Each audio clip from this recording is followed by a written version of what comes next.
Notícia na tarde, 3h15, 30 graus a temperatura. Desde o dia 2 de janeiro está em vigor a resolução normativa 338 de 2013, publicada em outubro do ano passado pela Agência Nacional de Saúde Suplementar, que prevê a cobertura mínima no rol dos planos de saúde. Bom, vamos parar por aqui, porque o especialista no tema é o Dr. Rodrigo Machado Leal, advogado na área médica, na área da saúde. Doutor Rodrigo, o que estabelece essa resolução normativa da ANS? Boa tarde. Boa tarde, Renato. Boa tarde, ouvintes. Essa resolução normativa, ela se traduz numa das maiores inovações que o setor já passou, porque ampliou em muito o rol de coberturas, e quando nós falamos do rol de coberturas, é sempre o mínimo. Claro, como todo texto legal, ele prevê o mínimo de direitos, né, dos atingidos, e é daí para frente. Então, as operadoras de plano de saúde têm isso como um patamar básico. O que ela traz de inovações, tá? Ela, primeiro, vê a área da saúde como um sistema um pouco mais integralizado, chamando a obrigatoriedade das operadoras a incluir, por exemplo, fisioterapia, que antes não estava previsto, e ampliar alguns rolos de sessões de atendimento em fono e nutrição, por exemplo, que são aquelas especialidades adjuntas, né, à área médica. Então, ela amplia todo o tratamento de saúde, considerando um tratamento integralizado. Tá, mas isso aí faz encarecer a mensalidade? Pois é, Renato, isso a gente vai chegar lá. Que aumenta o custo da operação. Aumenta, né? Muito, porque, por exemplo, isso é um dos começos da inovação. Outros, 28 cirurgias por videolaparoscopia. Novos procedimentos. Você deve imaginar que aquela cirurgia aberta, ela está cada vez mais em desuso. Hoje em dia, o procedimento mais moderno é a cirurgia por vídeo. Menos invasivo. Bem menos invasivo, com menos taxa de período de internação, menos custoso para o plano de saúde, porém, por um lado, que deshospitaliza o paciente, por outro, o procedimento é mais caro. Volta a cair na sua pergunta, isso vai encarecer? Vamos ver. Outra novidade, 37 novos medicamentos de uso oral para o tratamento do câncer. Essa questão é muito interessante, porque o plano de saúde agora vai ser obrigado. A medicação. 37 novos medicamentos. Por quê? Antes, a ANS dizia que se o tratamento era por via oral, o plano de saúde não era obrigado a fornecer, porque eu imagino que fosse por uma questão de dificuldade no controle da administração dessa droga. Afinal de contas, é um tratamento que o paciente faz em casa. Sim. Então, como é que a operadora controla quem é que está usando o medicamento? Muitas vezes a longo prazo e tal, né? Fica um pouco mais difícil. Agora não. Isso era a maior briga judicial, né? A maior número de demandas judiciais, pelo menos o judiciário catarinense, era em relação aos tais medicamentos orais para o câncer. E agora a ANS catalogou 37 novos medicamentos. Vai encarecer? Provavelmente. A maior novidade que eu vejo na área é tratamento e rastreamento genético de 29 doenças hereditárias. Tratamento e rastreamento genético. Você lembra do caso que ficou muito emblemático da Angelina Jolie? Que fez um estudo genético e descobriu que ela tinha 82% de chance de desenvolver um câncer mamário, porque a mãe dela morreu com menos de 50 anos de câncer de mama. Sim. E ela acabou optando pela mastectomia e depois reconstrução mamária no segundo tempo. Agora, esse foi o caso mais emblemático, saiu na mídia no passado e tal. E agora a ANS inclui 29 doenças genéticas com cobertura para rastreamento, ou seja, você faz uma análise genética do DNA da pessoa para verificar o índice de probabilidade de ela desenvolver aquela doença. Tá, mas então é o seguinte, mesmo que não tenha nenhum indício, nem histórico familiar... Ah, não, aí tá. A ANS também tomou o cuidado de fazer um protocolo clínico, que a gente chama, com 22 orientações para saber se o paciente é um candidato a esse tipo de cobertura. Que tem que ter um indício, senão todo mundo tem direito. Né? Vamos pegar o exemplo que é mais emblemático do câncer mamário, tá, Renato? Se 2 parentes, sendo um deles de primeiro grau, com menos de 50 anos de idade na família desse paciente, desenvolver o diagnóstico de câncer de mama, por exemplo, já tem a indicação para o rastreamento genético. Se 3 parentes, um deles de primeiro grau, com menos de 60 anos na família do paciente, desenvolver o diagnóstico de câncer de mama, também é coberto. Se 4 parentes, e aí um deles de primeiro grau, independente da idade, tem o câncer diagnosticado, esse paciente tem a cobertura garantida para o rastreamento genético. E é uma sequência de eventos. Você primeiro faz o rastreamento genético, identifica um alto índice de probabilidade desenvolver aquela doença, no caso aí o câncer de... Aí sim você vai ter a cobertura de tratamento, que pode ser uma mastectomia, e ainda a reconstrução mamária no terceiro tempo. Mais algum serviço? Sim, nessa por exemplo, norma? Quem está acostumado, quem já passou pela situação, o PET scan é um exame muito conhecido. O que é o PET scan? PET scan é como se fosse uma ultrassonografia ultramoderna. É algo Sim. é um exame de imagem mais Caro, apurado, muito caro. Chega a R$3.500, R$4.000 um exame desse. Uhum. E, só fazendo um alerta aqui, doutor Rodrigo, desculpa ele interromper, a Via Expressa aqui está numa encrenca tremenda, hein? Isso já na altura do Big ali, tá tudo parado para quem vem à ilha de Santa Catarina. Em instantes, novas informações. Tá, e PET scan? O PET scan, antes ele era indicado só para 3 tipos de câncer, agora aumentou para 8 indicações. Então ampliou-se a cobertura.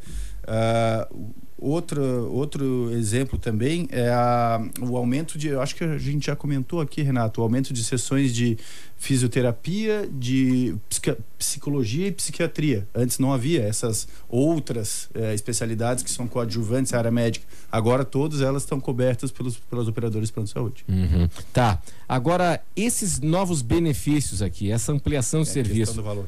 Tá, mas antes disso, vale para quem?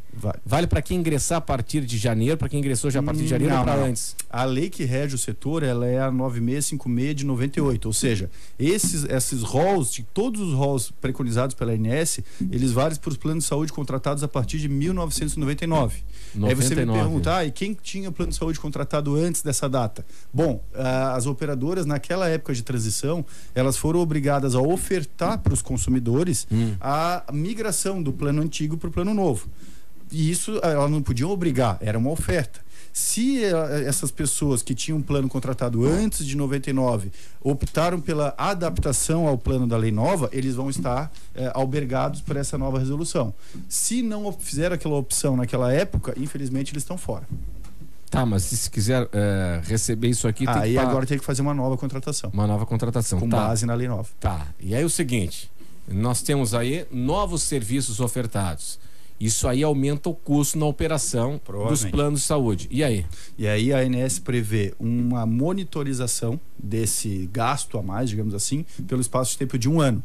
E para a reunião que eles têm a ANS tem um comitê formado por consumidores, por prestadores de serviço, por agentes governamentais que analisa isso tudo. E ao longo de 1 ano eles vão ver o impacto financeiro e vão chegar a uma conclusão porque a ANS também autoriza os índices de reajustes ano a ano. Então o reajuste de 2015 é esperado aí algum impacto. Que impacto é esse? Ainda é cedo para falar. Não sabemos. Então, no final das contas, quem vai pagar por isso é o usuário, né? Uhum. Aqui o nosso ouvinte, o Jonas, eu me lembro do caso dele aqui, né? A esposa precisou fazer uma cirurgia séria, né? Teve um aneurisma e tal. Sim. Conseguiu a aprovação do plano de saúde porque precisou ingressar com um processo na justiça e obteve uma liminar num prazo de 5 dias. E aí o procedimento ele foi realizado. Às vezes, ou muitas vezes, o cidadão precisa apelar ao judiciário, é isso? Infelizmente sim, aliás, a minha especialidade leva muito a esse tipo de embate, né? Esses novos procedimentos vão resolver todos os problemas, todos os dilemas? Provavelmente não. Muita coisa ainda vai ter que se ajustar e aí, infelizmente, a gente acaba nas barras do judiciário, né? Que a ANS também tem uma ouvidoria, nem sempre muito efetiva, e o que sobra para o cidadão muitas vezes é o judiciário, mas os processos têm sido analisados de maneira muito rápida e eficiente. Planos de saúde, hoje o modelo é sustentável no seu entendimento? No meu entendimento, ele está caminhando para essa sustentabilidade. Por que eles têm essa previsão? Porque eles estão caminhando por uma espécie de plano que vai separar a consulta médica dos procedimentos. Acho que o futuro da medicina privada é isso. Os planos de saúde cobrirem apenas procedimentos, exames, cirurgias. E as consultas médicas, que é a grande briga hoje em dia da classe médica, porque elas são muito mal remuneradas, vão acabar sendo destacadas. O que para a maioria dos consumidores, a não ser aqueles de uso extremamente frequente, é até interessante, porque o que adianta você ter um plano de saúde e só consegue marcar sua consulta daqui a 4, 5 meses? Com o médico que você deseja, Exato. Então, às vezes, é interessante você fazer o pagamento daquela consulta de maneira particular, e a parte cara de um tratamento de saúde, que é, sim, os exames, os procedimentos, acabam sendo absorvidos pelo plano de saúde. O que a gente tem percebido é a migração, ou pelo menos o descredenciamento, ou a redução da agenda, né, de médicos que eram conveniados, né, ou que atendiam mais por plano de saúde, que passam a não atender mais, né? É verdade, Renato. A gente tem aí como um valor médio para pagamento de consultas, eu não vou falar aqui de nomes de operadoras e tal, mas tem operadoras que chegam a pagar R$20, R$25 uma consulta, enquanto aí no mercado a gente sabe que varia de R$150 a R$300 uma consulta. Então é uma disparidade muito grande. Vem aumentando a demanda judicial por procedimentos, por serviços? Aumenta sempre, tá? Só em 2012 foram constatados pelo Conselho Nacional de Justiça 251 mil ações judiciais só naquele ano, para justamente ter esse embate entre consumidor e prestador de serviço de plano de saúde. 251 mil, é muita coisa. É muita coisa, né? E esse número só aumenta. Esse rol vem talvez a diminuir um pouco essa briga toda, né? Porque, afinal de contas, eu que atuo bastante na área, a maioria dos medicamentos que eu tinha que entrar brigando contra as operadoras de serviço privado já estão contempladas nesse rol do OMS. Isso é bom, isso é bom. A grande maioria. Agora o SUS continua aquela coisa. Pois mas no SUS também se consegue medicamento caro através de liminar, através de medida judicial. A resposta é mais rápida do plano de saúde, digo, para execução judicial, né? Do plano de saúde ou do SUS? Não, isso a gente não tem constatado muita diferença, tá? Porque tem que executar na hora. Tem que executar. O juiz costuma dar 10 dias, seja para as operadoras, seja para o SUS, para fazer a compra do medicamento e o fornecimento para o paciente.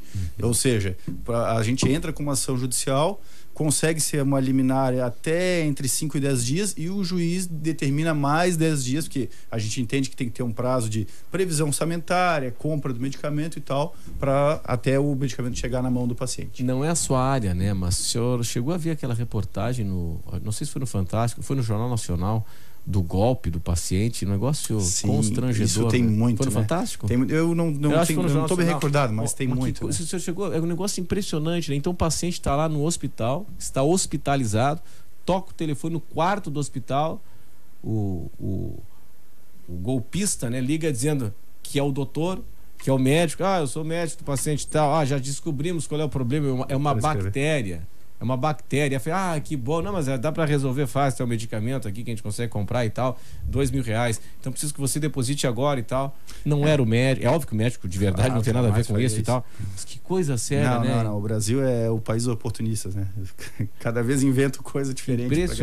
Impressionante, né? Triste. Agora, hoje, muitas vezes, o SUS reclama desse crescimento que é preocupante, né, da demanda judicial e do custo, né, com demandas judiciais na compra de medicamentos.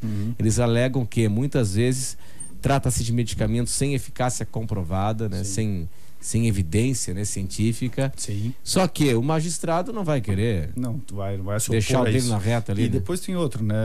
Aí a gente passa pela autonomia profissional do médico e pela responsabilização até do próprio profissional. Então, se o médico está prescrevendo aquele medicamento, pressupõe-se que ele sabe o que ele está fazendo e ele tem, digamos assim, a sua reputação profissional também na linha de fogo.